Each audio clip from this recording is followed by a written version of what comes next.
April 1 रु एही mobile number रे चलबनी यूपीआई। आसतु जानिबा यार सर्विसेस खबर विषय। एप्रिल 1 रु मोबाइल नंबर गुड़िक बंद करा जिवो यूपीआई सेवा। टंका पठाई पारिबेनी लोके। तेबे सबु नंबर रे नुहे, केवल निष्क्रिय मोबाइल नंबर गुड़िक यूपीआई सेवा आउ काम करिवो नाही।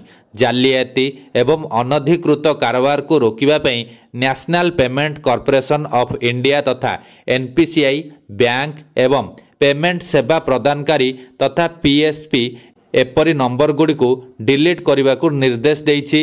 यूपीआई सहित लिंक थिबा निष्क्रिय मोबाइल नंबर गुड़िक सुरक्षा विपद सृष्टि करिवार आशंका रही। व्यवहारकारी माने सेमानकर नंबर परिवर्तन कले किंबा लंबा समय पर्यंत नंबर को व्यवहार न कले भी सेमानकर यूपीआई अकाउंट गुड़िक प्रायतः सक्रिय रही थाए। यह द्वारा ऑनलाइन ठक फायदा उठाती। यह रोकिबा पई एनपीसीआई रो निर्देश अनुसार गूगल पे, फोन पे एवं पेटीएम परी बैंक और पेमेंट आप एबे यूपीआई रो सिस्टम रु निष्क्रिय नंबर गुड़ी को हटाइबे। बैंक गुड़िक किपरि नूतन नियम कार्यकारी करिवे आसंतु निम्न जानिबा। प्रथम, बैंक एवं पीएसपी गुड़िक थर थर करी निष्क्रिय थिबा मोबाइल नंबर गुड़ी को चिन्हट करिवे एवं एहा को हटाइबे। द्वितीय, हटाइबा पूर्वरु प्रभावित उपभोक्ता माननकु ए विषय रे एसएमएस माध्यम रे सूचना दिया जिवो।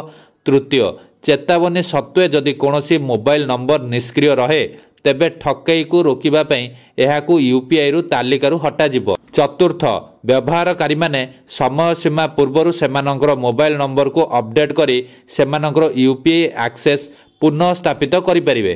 किपरि प्रभावित हेबे?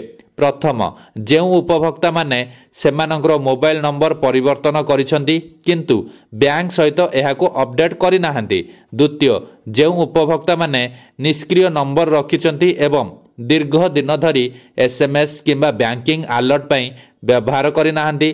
तृतीय, जो व्यक्ति माने सेमानकर बैंक विवरणी अपडेट न करी सेमानकर नंबर सरेंडर करिसंती। चतुर्थ, जो उपभोक्ता मानकर पुराना नंबर वर्तमान अन्य काहाकू दिया जाइछि।